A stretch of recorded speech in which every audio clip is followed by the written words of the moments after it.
अस्सलामु अलैकुम वरहमतुल्लाहि वबरकातुहू।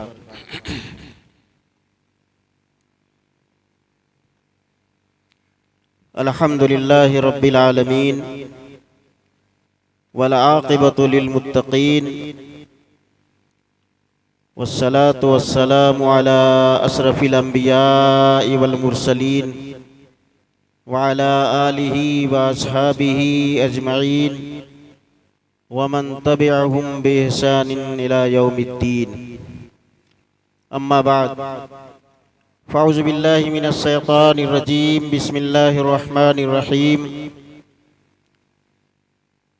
कुल हाज़िही सबीली अदऊ इलल्लाह अला बसीरतिन अना व मन इत्तबअनी व सुब्हानल्लाहि व मा अना मिनल मुशरिकीन। रब्बि इश्रह ली सदरी व यस्सिर ली अमरी वहलुल उक़दतम मिन लिसानी यफ़क़हू क़ौली। रब्बि इश्रह ली सदरी व यस्सिर ली अमरी वहलुल उक़दतम मिन लिसानी यफ़क़हू क़ौली।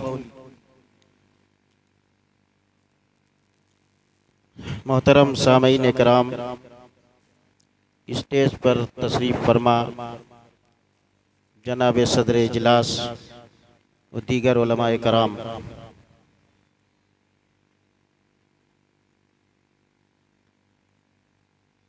चूँकि अज़ीमुश्शान इजलास के अंदर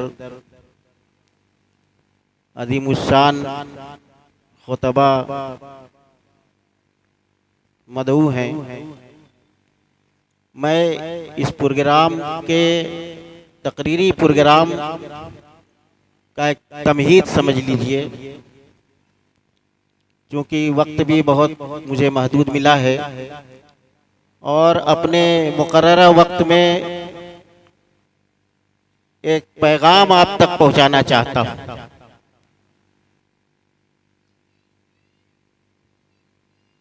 मेरे साथियों, आप जानते हैं कि दुनिया में बहुत सारे मज़ाहिब और बहुत सारे अदियान, बहुत सारी तंजीमें, बहुत सारी जमातें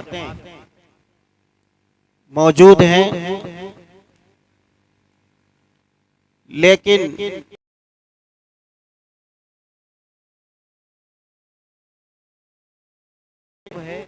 सबसे ज़्यादा पसंदीदा है, सबसे ज़्यादा प्यारा है वो दीन इस्लाम।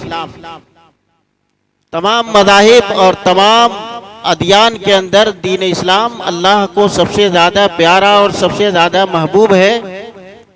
अल्लाह ने फरमाया इन्नद्दीन इंदल्लाहिल इस्लाम, अल्लाह के नज़दीक सबसे ज़्यादा पसंदीदा दीन दीन इस्लाम। और इस दीन की महबूबियत की इंतहा ये है कि अल्लाह ने फरमा दिया कि ये दीन जो मुझे सबसे ज़्यादा महबूब है, ये तरीक़ा मुझे जो सबसे ज़्यादा महबूब है, इस दीन के अलावा, इस तरीक़े के अलावा, इस मजहब के अलावा अगर किसी ने कोई और दीन पर अमल करना शुरू कर दिया, कोई और तरीका इख्तियार करना शुरू कर दिया, वमन यब्तग़ि गैरल इस्लाम दीनन फलन युक़बल मिन्हु, वो हरगिज़ हरगिज़ काबिल कबूल नहीं होगा। गोया इन दोनों आयतों में अल्लाह ने आलम इंसानियत को ये पैगाम दे दिया कि दुनिया में जितने मज़ाहिब मौजूद हैं उनमें सबसे ज़्यादा महबूब दीन दीन इस्लाम है, लिहाजा तुम दीन इस्लाम की तरफ आ जाओ, दीन इस्लाम को कबूल कर लो, इसी में तुम्हारी भलाई है, इसी में तुम्हारी निजात। अगर तुमने कोई ऐसा दूसरा तरीका इख्तियार किया जो दीन इस्लाम, जो मेरा सबसे पसंदीदा दीन है, उस दीन के अलावा अगर तुमने कोई दूसरा दीन ले आए तो हरगिज़ हरगिज़ मेरी जनाब में, मेरे दरबार में काबिल कबूल नहीं हो सकता। और यही नहीं बल्कि फरमा दिया कि जो आदमी, जो जमात, जो तंजीम, जो मसलक अगर दीन इस्लाम के अलावा कोई दीन, कोई तरीका अपनी शख्सियतों की बुनियाद पर लेके आएगा तो कबूल तो होगा नहीं। दूसरी वजह ये होगी, दूसरी अजीम सजा उसको ये मिलेगी कि वह हुआ फिल आखिरत मिनल खासिरीन, आखिरत में घाटा उठाने वाले लोगों में से होगा, आखिरत में वो निजात दहिंदा लोगों में से नहीं होगा। अब सवाल ये है कि कैसे पता चले कि जो जमात या जो ग्रुप या जो दीन और अदियान के मानने वाले लोग जिस दीन पर अमल कर रहे हैं, इस्लाम पर अमल कर रहे हैं, इस्लाम में बहुत सारी जमातें हैं, बहुत सारे फिरक हैं, बहुत सारी तंजीमें हैं, किसके पास सही इस्लाम है? ये बड़ी उलझन की सी बात है। बहुत सारे ऐसे कम पढ़े लोग इस उलझन में जब फंसते हैं तो वो कहते हैं कि पूरा का पूरा बोझ उलमा पर डाल देते हैं, चलो मौलवी साहब जानते हैं, वो जैसे कह रहे हैं वही जिम्मेदार हैं, हम तो करने वाले। तो कैसे पता चले कि जो इस्लाम जिसके पास है वो कौन सा दीन है, किसका दीन हकीकी है? तमाम जमातें आज दावा कर रही हैं कि हम हक पर हैं, हम उसी इस्लाम पर अमल करते हैं जो अल्लाह को सबसे ज्यादा पसंदीदा है, हमारा अकीदा सही है, हमारी नमाज सही है, हमारी कुर्बानी सही है, हमारा हज सही है, हम ही जन्नती हैं। कैसे मालूम होगा? कुरान से पूछते हैं कि कुरान तू बता कि कौन दीन है, कौन सा वो इस्लाम है? तो कुरान हमको जवाब देता है। सूरह बकरा के अंदर आप पढ़ें, वक़ालू लन यदखुलल जन्नत इल्ला मन कान हुदन औ नसारा तिल्का अमानियुहुम कुल फातू बुरहानकुम इन कुंतुम सादिकीन। कुरान कहता है कि जो दावा तुम कर रहे हो कि हम अल्लाह के पसंदीदा दीन पर हैं, हमारा अकीदा सही है, हमारी नमाज सही है, हम जन्नती हैं, यही दावा तुमसे पहले यहूदी भी कर चुके, ईसाई भी कर चुके हैं। यहूदियों का दावा था कि जन्नत में कोई नहीं जा सकता सिवाय यहूदियों के, यही दावा ईसाई भी करते थे कि ईसाइयों के अलावा और कोई जन्नत में दाखिल नहीं हो सकता। अल्लाह तबारक व तआला ने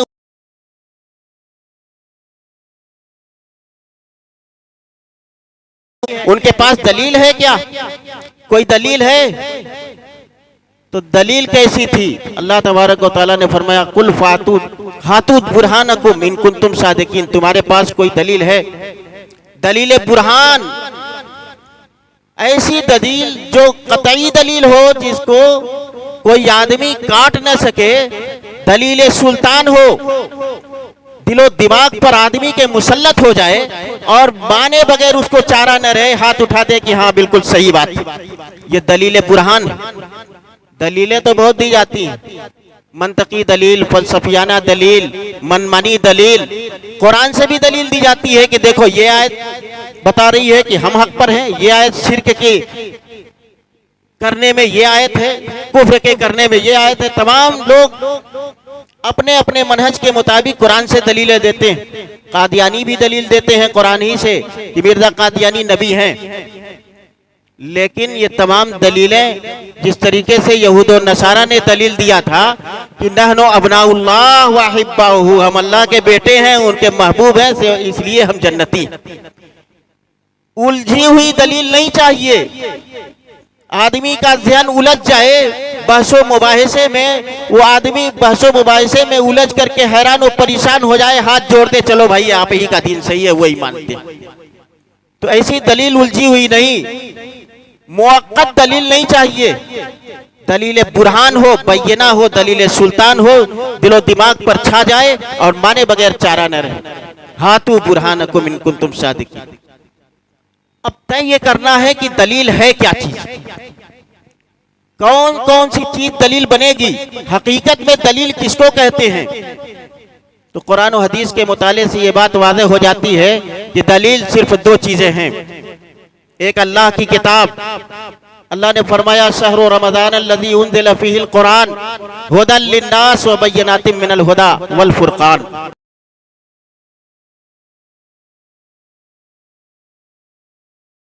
लिन्नास लोगों के लिए हिदायत है, वो बय्यिनातिम मिनल हुदा, ये बय्यनात है, बय्यना है, दलील है। बय्यना दलील को कहते हैं, हिदायत की दलील है ये कुरान। और दलील को मानने का मतलब ये है कि अल्लाह के फरमान को फौरन मान लिया जाए, अल्लाह के फरमान के आने के बाद उस पर किसी दूसरी दलील का सवाल न किया जाए, इसलिए कि फरमाने खुदा के आ जाने के बाद दूसरी दलील का सवाल करना कुफ्र है। और ये कुरान फुरकान है, हक और बातिल के दरमियान फर्क करने वाला है। ये दलील की हकीकत। तो पहली दलील कुरान, दूसरी दलील ज़ाते रसूल। अल्लाह ने फरमाया लम यकुनिल लदीन कफरू मिन अहलिल किताब वल मुशरिकीन मुनफक्कीन हत्ता तातियहुमुल बय्यिना। इस आयत करीमा में जिस बय्यिना के आने का जिक्र है, वो बय्यिना क्या है? रसूलुम मिन अल्लाह, अल्लाह के रसूल। तो ज़ाते रसूल, फरमाने रसूल, हदीसे रसूल, सीरते रसूल, उसवे रसूल, ये दलील है। अल्लाह के रसूल का हर काम दलील। आपका उठना बैठना दलील, आपका सोना जागना दलील, आपका बोलना चालना दलील, आपका खुश होना दलील, आपका नाराज होना दलील, आपका खाना दलील, आपका पीना दलील, आपका गुस्सा होना दलील। शरीयत की निगाह में शरई एतबार से आपसे गलती का इम्कान नहीं। गुस्से की हालत भी है तो दलील है। हजरते अब्दुल्ला बिन अम्र बिन आस रज़ी अल्लाह ताला अन्हु, वो कहते हैं कि मैं अल्लाह के नबी सल्लल्लाहु अलैहि वसल्लम की तमाम हदीसें लिखता था, हर हालत की हदीस लिखता था। साहबा ने टोक दिया कि तुम अल्लाह के रसूल सल्लल्लाहु अलैहि वसल्लम की हर हदीसों को लिखते हो, व रसूल क़द यकुनु फी हालतिल ग़ज़ब, और हालत यह है कि कभी हुजूर जो है गुस्सा भी हो जाते हैं, तो गुस्से की हालत में भी लिखते हो, मत लिखा करो। हज़रत अब्दुल्ला कहते हैं कि साहबा ने मुझे मना कर दिया। सीनियर साहबा की बात थी, मैं रुक गया, लेकिन दिल में खलीस बाकी थी। कुछ अरसे के बाद रसूलुल्लाह सल्लल्लाहु अलैहि वसल्लम से मैंने अर्ज किया और सारा माजरा आपके सामने रखा। हुजूर ने फरमाया अब्दुल्ला उक्तुब, ए अब्दुल्ला सब कुछ लिखो, खुशी की हालत की भी हदीस लिखो, गुस्से की हालत की भी हदीस लिखो, तमाम चीजें लिखो। वल्लज़ी नफ्सी बियदिही, कसम है उस जाते पाक की जिसके हाथ में मेरी जान है, ला याती इल्ला बिहक़्क़िन, मेरी जुबान से जो कुछ लफ्ज़ अदा होता है किसी भी हालत में हो, हक के सिवा मेरी जुबान से कोई बात नहीं निकलती। ये अल्लाह के रसूल सल्लल्लाहु अलैहि वसल्लम की हकीकत, आपका दलील होना। और इसी तरीके से आपका हर फरमान अपनी ख्वाहिशात के मुताबिक नहीं होता। आपका फरमूदा अल्लाह का फरमूदा होता है, आपका बयान अल्लाह का बयान होता है। वमा यंतिक़ु अनिल हवा इन हुवा इल्ला वह्युन यूहा, कोई भी बात आपकी जुबान से निकलती है वो अल्लाह तबारक व तआला की तरफ से वही होती है। वमन युतिर रसूल फ़क़द अता अल्लाह, जो रसूल की इताअत करेगा उसने अल्लाह की इताअत कर ली। ये आपका मकाम है। और फरमाया गया रसूलुल्लाह सल्लल्लाहु अलैहि वसल्लम की जात ये दलील है और फुरकान भी। हक और बातिल के दरमियान जिस तरीके से कुरान फर्क करने वाला है, उसी तरीके से रसूलुल्लाह सल्लल्लाहु अलैहि वसल्लम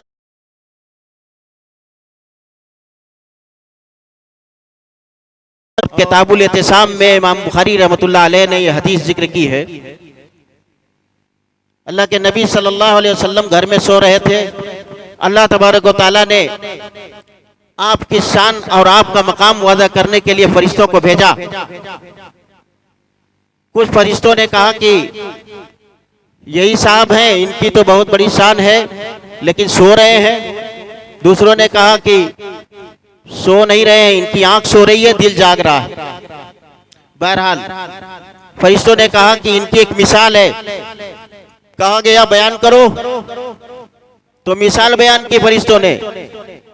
मसलहु का मसल रजलिन बना दारन, इनकी मिसाल ऐसे है कि जैसे कोई आदमी कोई मकान बनाए, एक मकान उसने बनवाया, रंग रोगन किया, सजाया संवारा बनाया उसको, और उसके बाद खाना पकवा करके दस्तरखान लगा दिया। जाल फिया मादुबतन, दस्तरखान लगाया, और उसके बाद एक दाई को एक दावत देने वालों को भेज दिया कि जाओ दावत दे करके आओ, खाने की दावत है।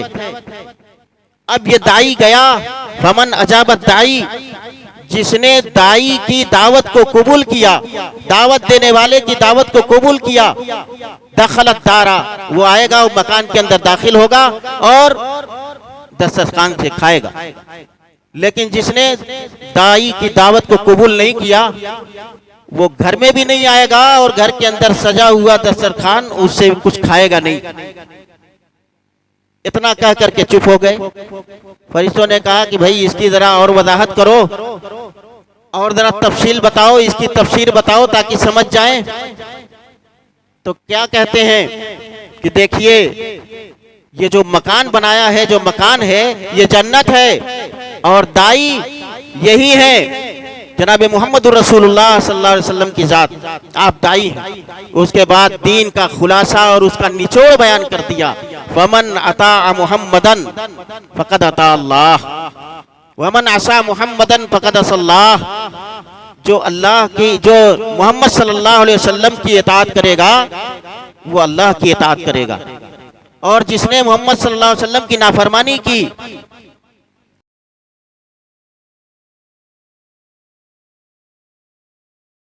फर्कुन बैनन नास, मोहम्मद सल्लल्लाहु अलैहि वसल्लम लोगों के दरमियान फर्क करने वाले, कौन गलत है कौन सही है, किसका अकीदा सही है, किसकी नमाज सही है, किसका हज मकबूल है, किसका मरदूद है, और किसकी ज़कात सही है, किसका रोज़ा सही है, कौन जन्नती है कौन जहन्नमी है, ये कौन फैसला करेगा?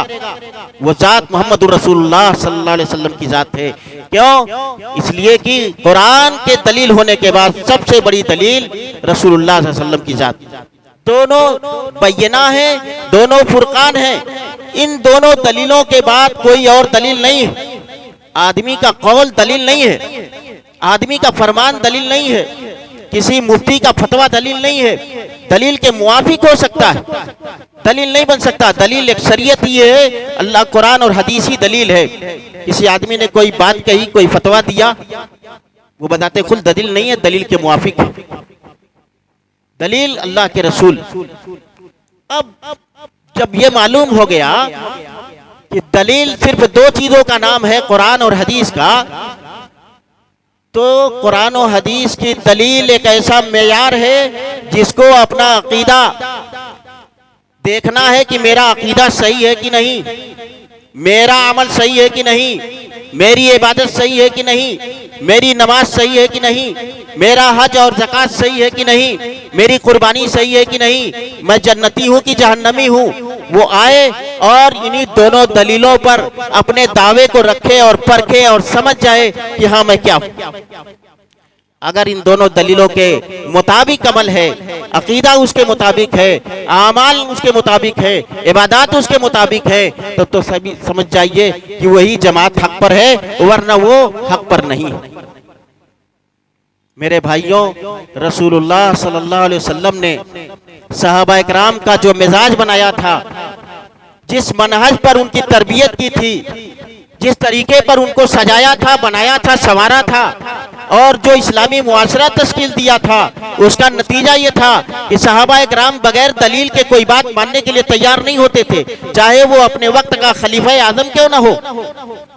बगैर दलील के सहाबा इकराम की जुबान से हरकत और जुम्बिश नहीं होती थी। दलील है तो ठीक है, वरना नहीं, एतराज हो जाता था।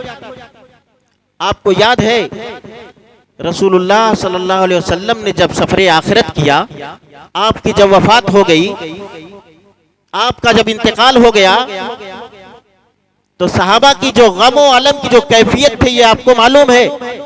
मस्जिद नबी भरी हुई, सन्नाटा छाया हुआ, गम की कैफियत का ये आलम है कि किसी जुबान से कोई एक लफ्ज़ अदा नहीं हो रहा है। हजरत उमर रज़ी अल्लाह ताला अन्हु खलीफे सानी हैं, इतने जरी, इतने सुजा, इतने ज़ेरक व दाना और फरजाने, इनकी हालत ये हुई कि कायल नहीं हुए नबी के इंतकाल के, तलवार निकाल लिया फौरन और लहराते हुए मस्जिद नबी में कहा कि जिस शख्स ने ये कहा कि रसूल इस दुनिया को छोड़ के चले गए हैं, उसका सर तन से जुदा। लेकिन हजरत उमर रज़ी अल्लाह ताला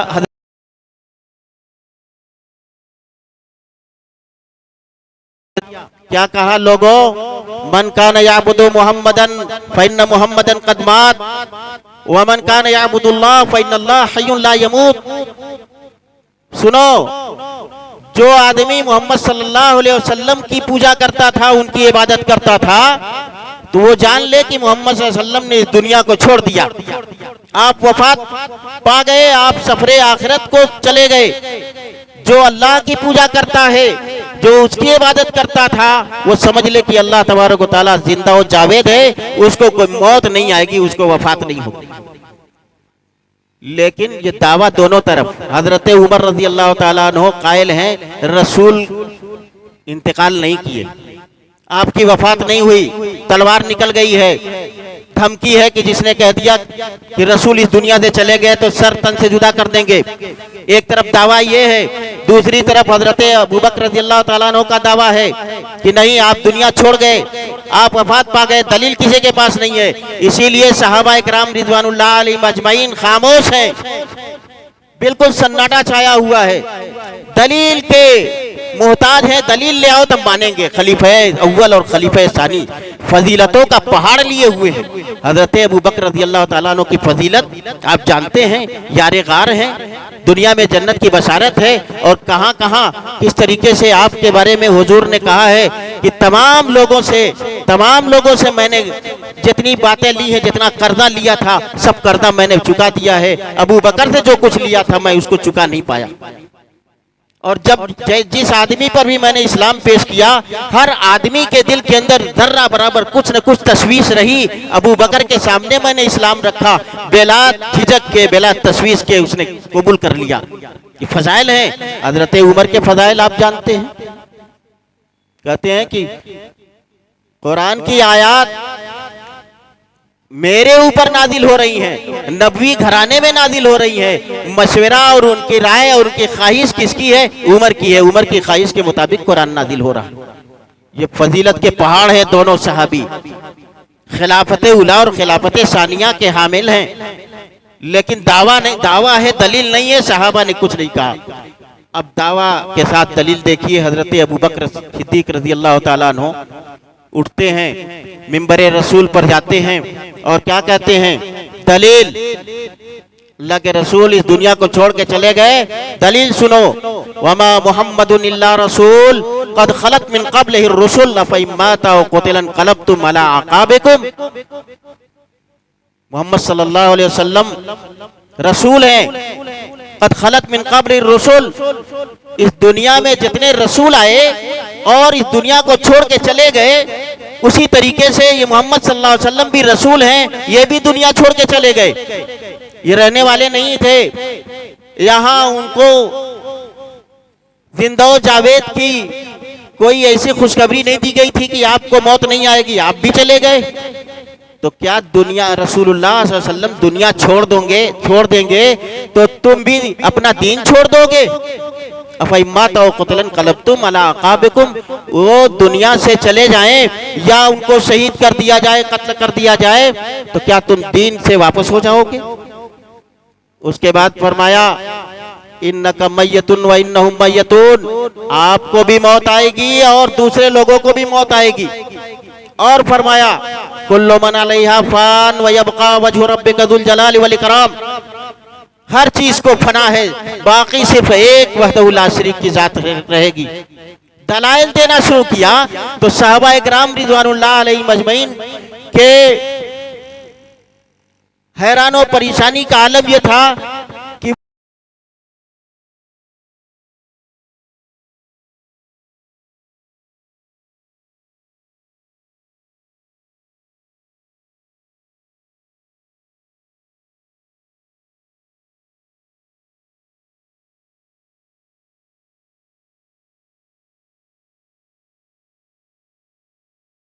चलेगी। ये मिजाज था सहाबा इकराम रिज़वानुल्लाह अलैहिम अजमईन का, बगैर दलील के, बगैर बय्यना के कोई बात नहीं मानते थे। बहुत सारे मिसाल है, बहुत सारे वाकयात हैं। उनका मिजाज ये था कि दलील दीजिए, दलील लीजिए, दलील मांगिए और दलील मानिए। यही मिजाज होना चाहिए हर मुसलमान का। अल्हम्दुलिल्लाह जमात अहले हदीस का यही मिजाज है।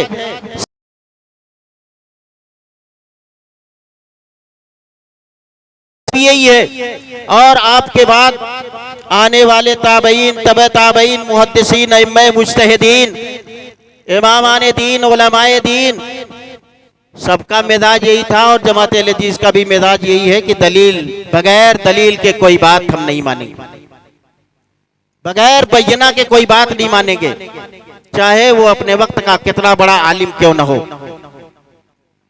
यही मिजाज सबका होना चाहिए। अब दलील आ जाने के बाद हमारा तरीक़ेकार क्या होगा, हमारा शैबा क्या होना चाहिए, ये भी हम कुरान से पूछेंगे कि ये कुरान तू बता, हमारे पास दलील आ गई, बय्यना आ गई, कुरान और हदीस की तमाम बातें आ गई, हम क्या करें, कौन सी दलील। तो कुरान कहता है, वाकया देखिए, हजरत मूसा अलैहिस्सलाम और फिरौन के जादूगरों का मुकाबिला जब हुआ, कई सूरतों में अल्लाह तबारक व तआला ने बड़ी तफसील से बयान किया है, सूरत ताहा में और ज़्यादा तफसील है, वो वाकया अपनी नजर में रखें। फिरौन ने हजरत मूसा से मुकाबिला करने के लिए जादूगरों को बुलाया, बड़े बड़े जादूगरों को बुलाया, मुकाबिला शुरू हुआ। जादूगरों ने अपनी रस्सियां फेंकी और जादू के असर से वो रस्सियां सांप बन गई, पूरी वादी सांप से भर गई। उसके बाद हजरत मूसा को हुक्म हुआ, है मूसा तुम्हारे हाथ में जो लाठी है, जो आशा है, उसको भी जमीन पे रख दो, जमीन पे डाल दो। हजरत मूसा ने अपनी लाठी को जमीन पे रखा तो अजदहा बन गई और जितने जादूगरों के बनाए हुए सांप थे सबको निगल गई। अब ये देख करके जादूगरों के हवास बाख्ता, वो समझ गए कि ये जादुई मामला नहीं है, ये तो खुदाई मामला है। फौरन ईमान कबूल कर लिया, मूसा और उनके रब पर ईमान कबूल कर लिया। जाहिर बात है, जादूगरों को बुलाया था फिरौन ने, अपने वक्त का जाबिर और जालिम बादशाह, अना रब्बुकुमुल आला का दावा करने वाला, खुले मजमे में उसकी शिकस्त हो गई, गवारा नहीं हुआ उसको। उसने गुस्से में आकर के सजा तजवीज कर दी। मिस्र की सबसे खतरनाक सजा उस वक्त ये थी कि मुखालिफ समतों से दाएं हाथ को बाएं पैर को कटवा दो इनको, और कटवा करके तड़पाओ और फिर इनको सूली दे दो। ये इस सजा को जब ललकारा गया, ये सजा जब तजवीज हुई तो जादूगरों ने कहा कबूल है हमको, तुम मिस्र के बादशाह हो तो होगे, तुम्हारी भारी भरकम शख्सियत हो तो हो, तुम अना रब्बुकुमुल आला के दावेदार हो तो हो, हमारा क्या बिगाड़ सकते हो। हमारे पास दलील आ गई है, दलील के सामने हम बड़ी से बड़ी शख्सियतों को परवाह में नहीं करते, खातिर में नहीं लाते। हम दलील आ गई हमारे पास, हम उस दलील पर कायम। अब इस वाक़ये से ये बात पता चलती है कि दलील और शख्सियत का जब मुकाबिला हो तो दलील को ले लिया जाए, शख्सियत को छोड़ दिया जाए। बड़ी से बड़ी दलील शख्सियतें आपके सामने मौजूद हों, कुरान और हदीस की दलील आ गई, उसको ले लीजिए। आज सोशल मीडिया का दौर है, नेटवर्किंग का दौर है, बड़े बड़े जुब्बा दस्तार और कुब्बा वाले चीखो पुकार के साथ चैनलों पर आ रहे हैं और इस्लाम का राग अलाप रहे हैं, इस्लाम की गलत ताबीरें पेश करके और मनहजे सहाबा के खिलाफ अपनी पार्टी की तरफ बुलाने के लिए बहुत सारी बातें कर रहे हैं। यूनिवर्सिटियों के फारिगीन, मास्टर, बड़ी बड़ी डिग्रियों के होल्डर, डॉक्टर और इंजीनियर इस्लाम का नाम ले रहे हैं, अपनी पार्टी की तरफ बुला रहे हैं। दलील क्या है? कुछ नहीं, बड़ी बड़ी पगड़ियों वाले। अब हमारा तरीका ये होना चाहिए कि तुम्हारी डिग्री एक तरफ, दलील हमारी एक तरफ, हम दलील को लेंगे, तुम्हारी डिग्रियों से हम जो है मुतासिर नहीं होने वाले, मरूब नहीं होने वाले। जमात अहले हदीस का यही मिजाज है, यही सेवा है कि दलील के मुकाबले में शख्सियत का एतबार नहीं, बड़ी से बड़ी बातें कर लो, दलील के बगैर है, कुरान और हदीस की दलील नहीं है तो उसको कचरा समझते हैं, कचरा। अब इस बारे में हम कुछ भी इस तरीके की परवाह नहीं करते कि तुम जो है मिस्र पास हो कि अफ्रीका पास हो, कहां के पास हो, अमेरिका के पास हो, इराक के पास हो कि बगदाद के पास हो, मक्का और मदीना के पास हो, देवबंद पास हो, बरेली पास हो, कोई परवाह नहीं है। तुम्हारी शख्सियत कितनी भारी भरकम है, तुम्हारा जुब्बा और कुब्बा और उसका रंग लाल है कि पीला है, सफेद है कि काला है, तुम्हारी पगड़ी और तुम्हारा अमामा कितने मीटर का है, 12 मीटर का है कि 18 मीटर का है, तुम्हारी आवाज कितनी खूबसूरत है, तुम्हारी चीखो पुकार हाथियों जैसी है। नहीं, दलील के मुकाबले में अगर तुम्हारी शख्सियत आ गई तो हम शख्सियत को नहीं देखेंगे। बगैर दलील बात करोगे तो हम तुम्हें कचरा समझेंगे। और कचरा जिस तरीके से स्वीपर के हाथ में झाड़ू होता है, झाड़ू से वो झाड़ू लगा करके सफाई कर देता है कचरा, उसी तरीके से हम कचरा समझते हैं, कचरा साफ कर देंगे। अल्लाह का शुक्र है कि हमारे उलमाए अहले हदीस को अल्लाह तबारक व तआला ने अपने दीन का स्वीपर बनाया है। स्वीपर के हाथ में झाड़ू है, दलील के अलावा कोई भी बात आएगी, चाहे वो कितनी खूबसूरत हो, भारी भरकम शख्सियत के साथ हो, वो कचरा में चली जाएगी, उसकी सफाई कर दी जाएगी, चुनाई नहीं की जाएगी।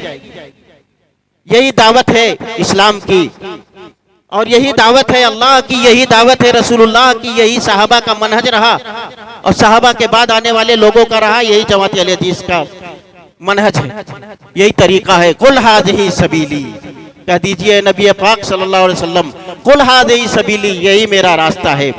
अदऊ इल्लाह, अल्लाह की तरफ दावत देता हूँ, अल्लाह के दीन की तरफ दावत देता हूँ। अला बसीरतिन अला हुज्जतिन वाज़िहतिन, मेरे पास दलील है, हुज्जत है, बय्यना है, दलील बुरहान है, दलील सुल्तान है।